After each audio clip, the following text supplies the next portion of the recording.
Olá, alunos do Universo do Mecânico, bem-vindos a mais uma aula técnica. Hoje, aula técnica de número 53 de 2014. Sejam todos muito bem-vindos. Eu, instrutor Scopini, estarei com vocês abordando mais uma vez sistema de gerenciamento eletrônico aqui no seu Mac, o seu Universo do Mecânico, e falaremos hoje sobre o Peugeot 207. Bom, deixa eu dar um alô ao pessoal que já está aqui linkado, participando da aula.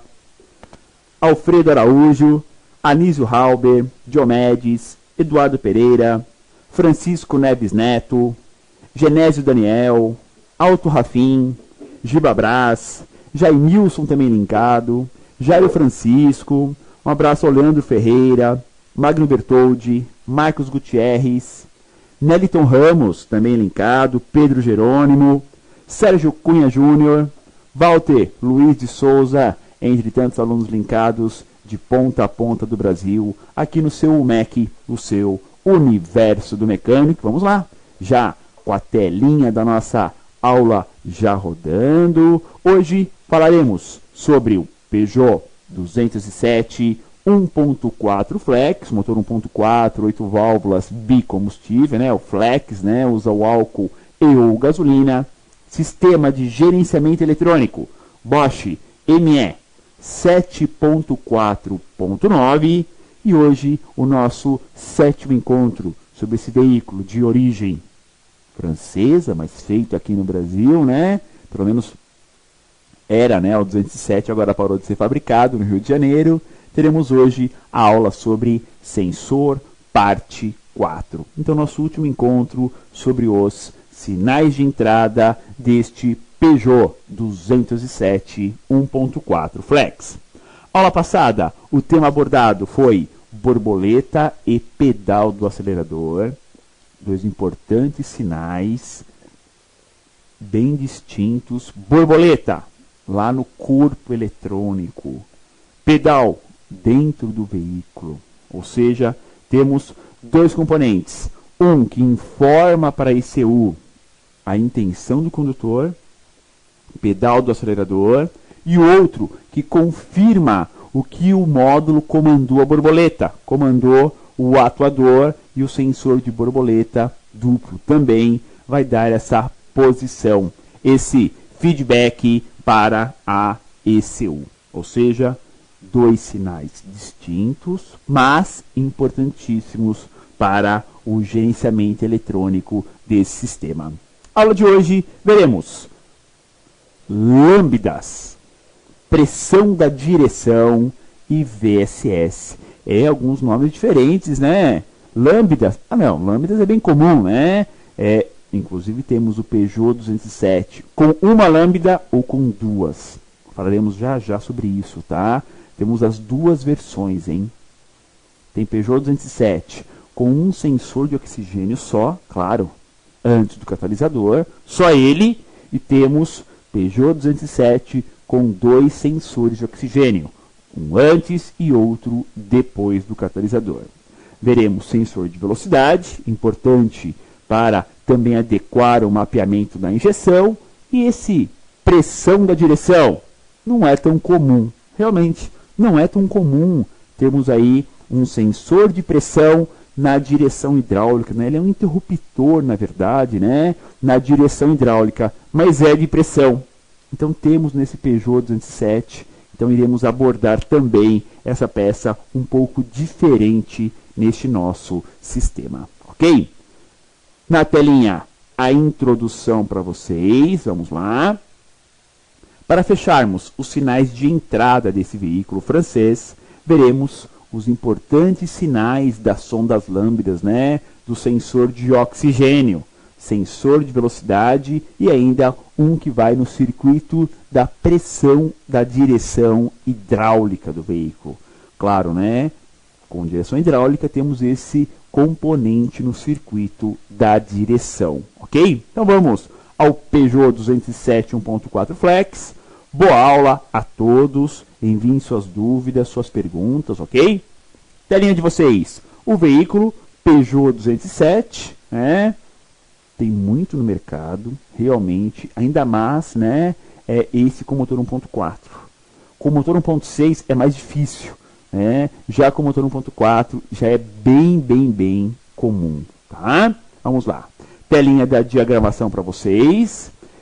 Fechando os sinais de entrada. Vejam lá. Densidade, rotação em PMS, temperatura do motor. Lambda, veremos hoje. Detonação, pressão da direção hidráulica, veremos hoje. Posição de borboleta, né? Posição do pedal e o VSS, que também veremos hoje. E, já na próxima aula, os comandados pela ECU, os atuadores, vamos lá, à direita na telinha da diagramação. Ar-condicionado, eletroinjetores, corpo eletrônico, ignição, canister, eletroventilador, bomba elétrica e o sistema de partida a frio. Telinha de detalhes desta nossa aula, já iniciando, né?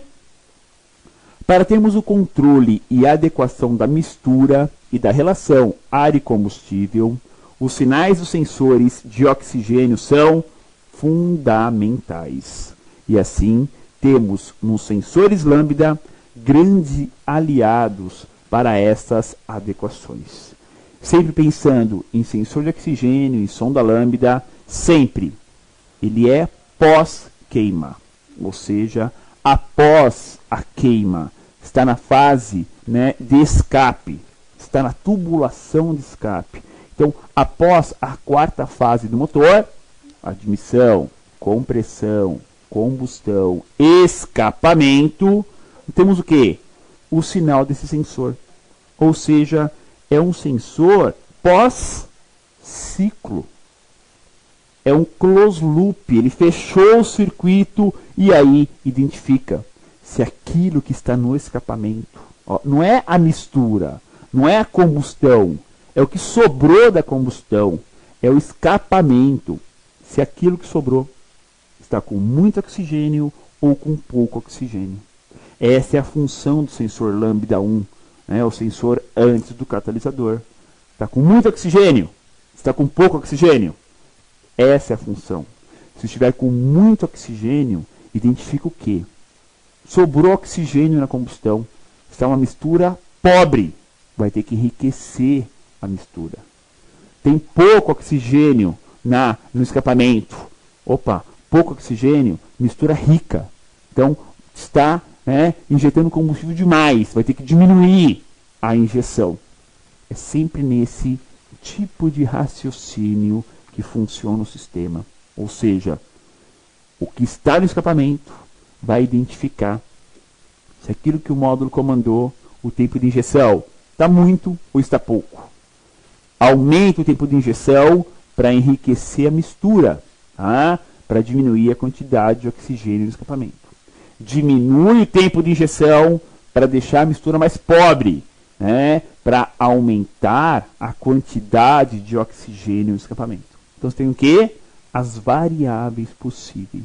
E isso graças às adequações que a ECU faz com base no sinal do sensor lambda.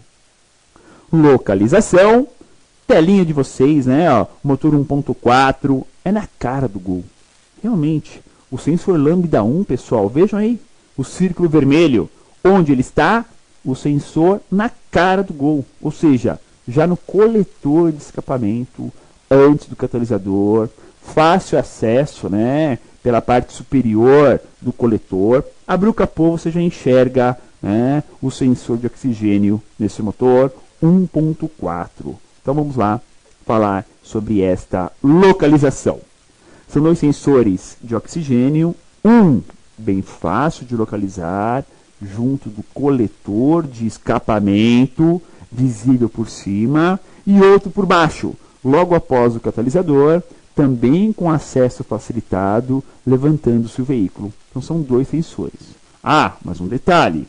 Eu falei para vocês que tem Peugeot 207 com uma lambda só o sensor antes do catalisador, e tem sensores depois para outros modelos de 207. Por que essa diferença?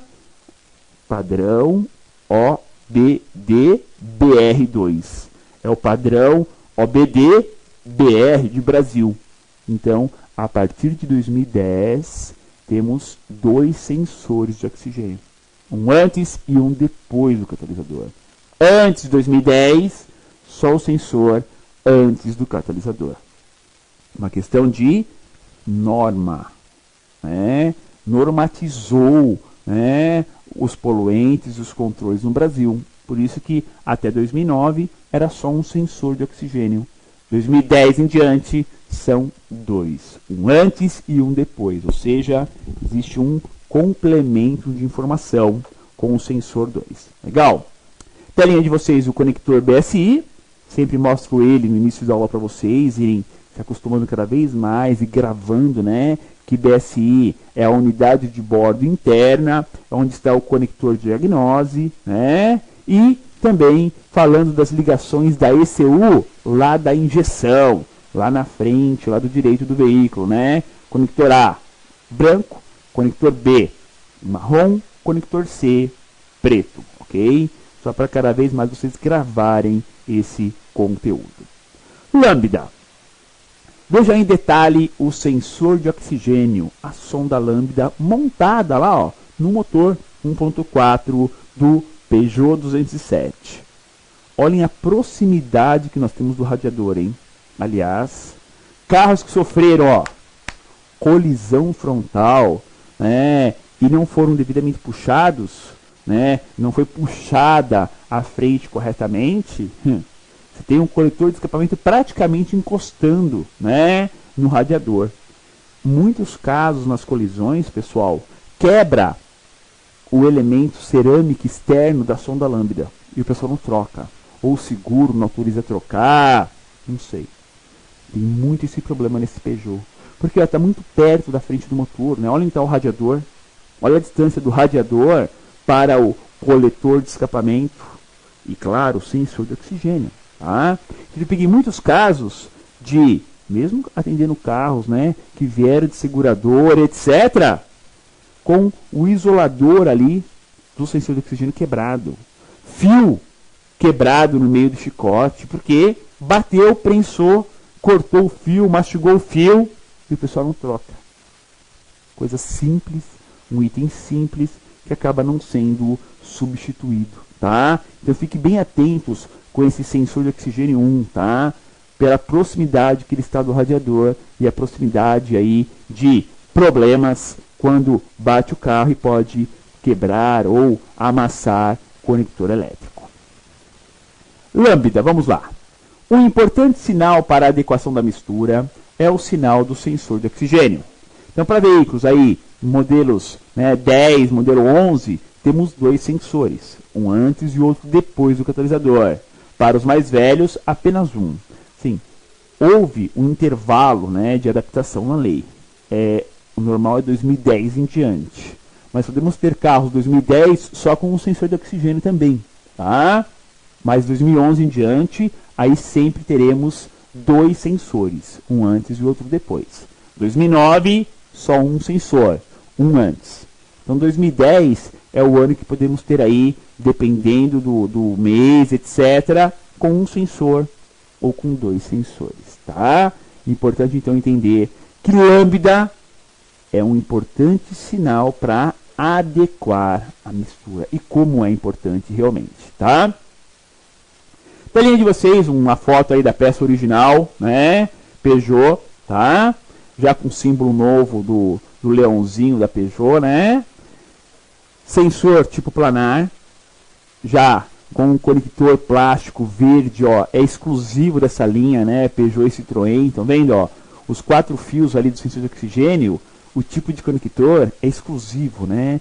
Praticamente só essa montadora utiliza, né? Tanto Citroën como Peugeot, que é o mesmo grupo, utilizam a ponta do sensor dessa forma, tá?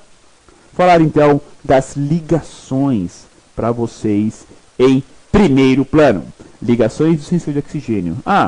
Aproveitando essa foto ainda, atenção com o sensor de oxigênio pós-catalisador com a arruela de vedação. Já vi casos do sensor não estar devidamente apertado e por ali ter falsa entrada de oxigênio.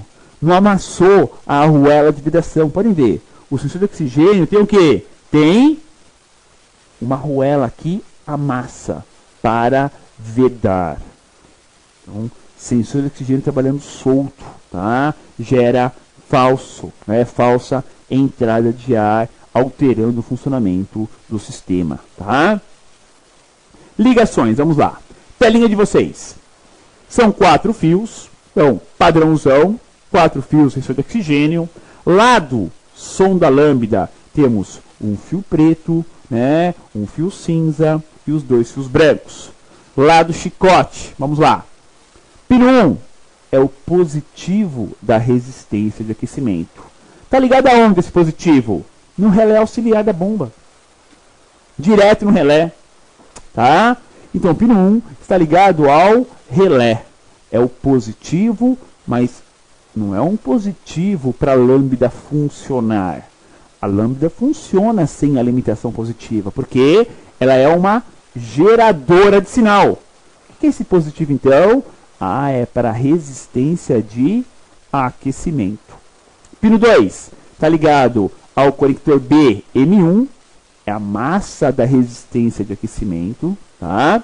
Pino 3 está ligado ao B, C1, é a massa do sinal, para o sinal poder ser enviado com segurança. Pino 4, que é o fio preto, está ligado ao B, C2, é o sinal de resposta para ECU, que vai variar de 0,1 até 1 volt praticamente, rápido, que vai alternar o sinal e a ECU faz a correção. A resposta do sensor lambda sempre é em tensão elétrica de baixa intensidade, né? De 0,1 a 1 volt, né? Bem baixa, mas com essa oscilação e sendo rápida, consegue se adequar. Detalhe, já é um sensor de oxigênio modelo planar, ou seja, o positivo do aquecimento vem constante. Deu partida, já vem positivo. Então vai aquecer o tempo todo. O negativo é controlado em PWM, ou seja, a ECU vai alternando a alimentação do negativo.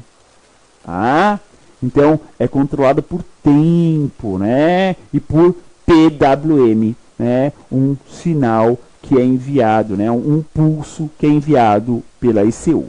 Então o negativo ele é controlado, ok? Então está aí os pinos, né, do sensor lambda.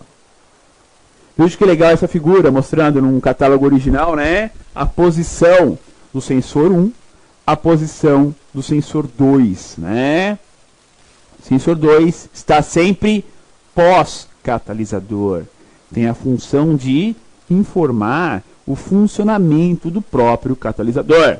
Por isso que sempre ele dá um sinal próximo, né, ou pelo menos mais na faixa de mistura pobre, porque o catalisador já fez a conversão dos gases, né? Já converteu gases poluentes em gases não poluentes, em nitrogênio, em oxigênio, em H2O. É isso mesmo, é função do catalisador, né? Todas essas questões também. E o funcionamento então? Após aquecido pela resistência interna de aquecimento, né? Mas é só ela que aquece a sonda lambda? Claro que não, né? Já está próximo ao catalisador, porque o catalisador é um componente que tem um aquecimento natural com o funcionamento do motor. O motor aqueceu. A passagem dos gases pelo catalisador, a conversão dos gases nocivos em não nocivos, essa conversão, essa transformação, provocam o quê? Uma movimentação das moléculas. As moléculas no catalisador, pessoal, ficam o quê? Em movimentação. O que acontece quando temos movimentação? Movimenta aí as mãos. O que acontece? Aquece. A movimentação das moléculas para transformar nocivos em não nocivos provoca a movimentação, um aquecimento. Então, o catalisador é normal ele aquecer, Claro, além dele reter parcialmente o fluxo dos gases, né, porque obstrói, né, força os gases passarem por minúsculos orifícios, né, pela colmeia, que é o núcleo do catalisador, provoca o aquecimento.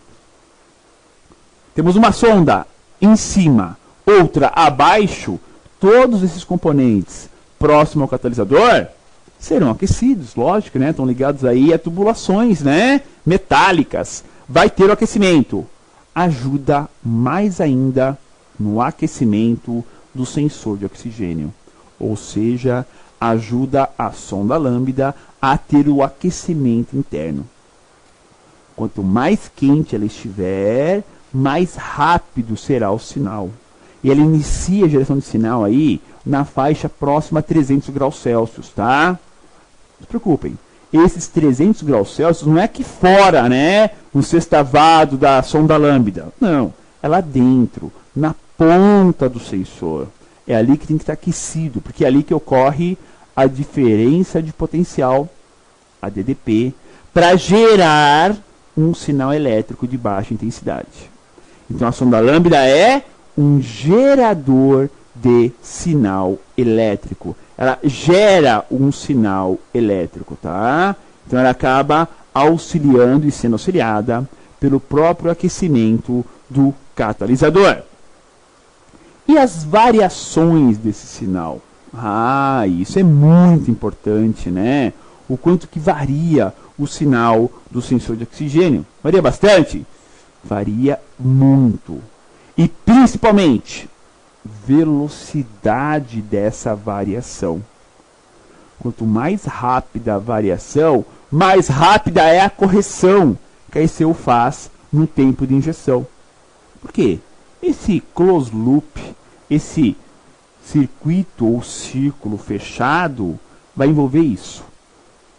Tempo de injeção, teremos a combustão, escapamento, gases no escapamento, sonda lambda mediu, manda a resposta para a ECU. A ECU faz o quê? Altera o tempo de injeção. Novamente, combustão, escape, sonda lambda mediu, manda o sinal para a ECU. A ECU altera o tempo de injeção. Pessoal, fica o tempo todo alternando. Não fica estável em nenhum momento. Por exemplo, fica meio volt. Meio volt, 0,5, é mais ou menos a média, né? De 0 a 1 volt. Meio volt. Não fica travado em meio volt, de jeito nenhum. Nunca fica assim, ó. Parou aí que a regulagem aí tá perfeita. Não mexe, nem para mais nem para menos. Congela esse tempo de injeção, que agora o motor ficou redondinho. Isso não acontece, ok?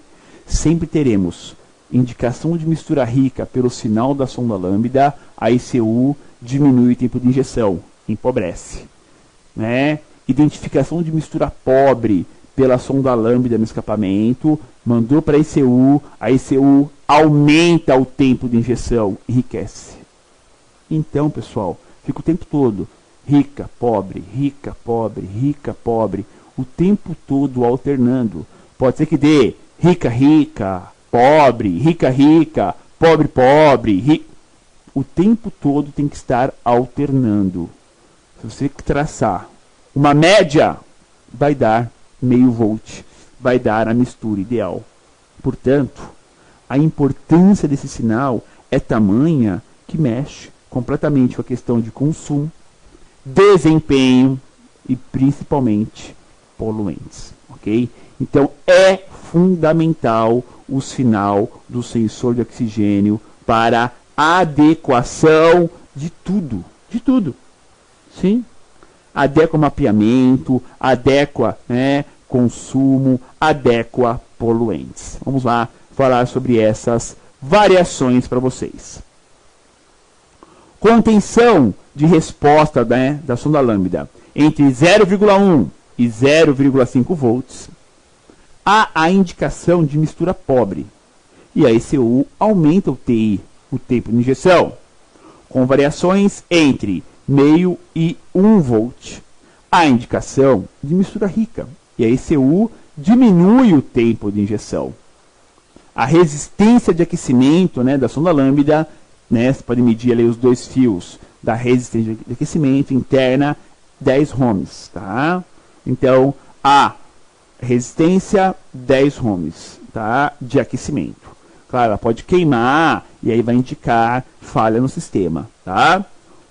O importante, pessoal, é entender que essa variação de sinal é gerada pela sonda lambda. Ela gera o sinal elétrico quando está aquecida. Ela não diz para a ECU se a mistura está rica ou está pobre. O que a sonda lambda faz? Manda valor em tensão elétrica. Ela gera um sinal elétrico em tensão elétrica. Quem que recebe esse valor, interpreta e altera o tempo de injeção é função da ECU. É o módulo de gerenciamento do motor que faz as devidas adequações, as devidas correções, tá? Sonda lambda 1, antes do catalisador, ela alterna o tempo todo entre rico e pobre. Sonda lambda 2, depois, para baixo do catalisador, ela trabalha bem, mas bem ali na faixa de mistura pobre, entre 0,3 e 0,5 ohms. Pode chegar rica? Pode, ela pode alternar também entre rica e pobre, mas predominantemente ela trabalha na faixa de pobre, porque é função do catalisador, né? O catalisador tem que converter gases nocivos em não nocivos. Então é a função dele. Por isso que ela indica bastante mistura pobre, porque o catalisador está funcionando. Já a sonda 1 não. O tempo todo tem que estar oscilando, né? Entre pobre, rica, rica, pobre, pobre, pobre, rica, rica, pobre. Tem que estar alternando. Mesmo que repita uma ou duas vezes, né, a mesma fase de rico ou pobre, mas tem que sempre estar chaveando, né? Chamamos muito na prática de chaveamento da sonda, né? Tá indo de rico para pobre, sempre chaveando. E como a sonda lambda, ela aquece rápida nesse motor, né? Tá bem no coletor de escape, junto do catalisador, tem resistência de aquecimento, tem, né, funcionamento planar, ela aquece muito rápido. Então, pessoal, deu partida no motor, em alguns segundos ela já está funcionando. Segundos, tá? Pode dar partida e medir na sonda. Menos de 20 segundos ela já está funcionando. Ou seja, já fechou o circuito. Não está um circuito aberto para poluir o meio ambiente, consumir combustível, nada disso. Já fica mais fechado o circuito, já dá para controlar os poluentes. Essa é a função, então, da sonda lambda. Sensor de oxigênio 1 e sensor de oxigênio 2. O painelzinho do veículo na tela de vocês, ó, a luz de anomalia acesa, né? Bastante nesse modelo, falha de sonda lambda presente, tá, pessoal? Muito bem. E agora, mais uma dica. O sinal do sensor lambda antes do catalisador deve ser sempre rápido e com uma boa variação entre mistura pobre e mistura rica. Ou seja, com tensão de resposta variando de 0,1 a 0,5 volts, seria a mistura pobre, de 0,5 a 0,9 ou até 1 volt, identifica a mistura rica. E a oscilação é rápida, belezinha? Vamos ao intervalo de aula, ao espaço de um dos nossos patrocinadores, e volto na sequência para falar sobre o interruptor da pressão, a direção hidráulica, aqui no seu UMEC. Olá amigos, eu sou Rodrigo Manzini, novo gerente de marketing da Valclay. E hoje eu vou apresentar para vocês um novo catálogo que foi elaborado especialmente para facilitar o trabalho de vocês no dia a dia. Tá? Esse trabalho vai ajudar você, reparador, lojista e distribuidor de autopeças. Os antigos catálogos eram separados por linha de produtos. Tá? Então você não vai ter que mais se preocupar com o quê? Buscar a válvula numa página, sensor em outra página, flange em outra página, interruptor e os tubos em outra página. Na mesma linha você vai encontrar o veículo e a válvula, o sensor, a temperatura, todos os produtos Valclay que vão nesse determinado veículo. Tá? E com isso vai facilitar e agilizar o seu trabalho no dia a dia. Tá, ok? E para adquirir o catálogo ou maiores informações, basta entrar no site www.valclay.com.br ou através do telefone 011 2033 1077. É isso aí, muito obrigado e até a próxima.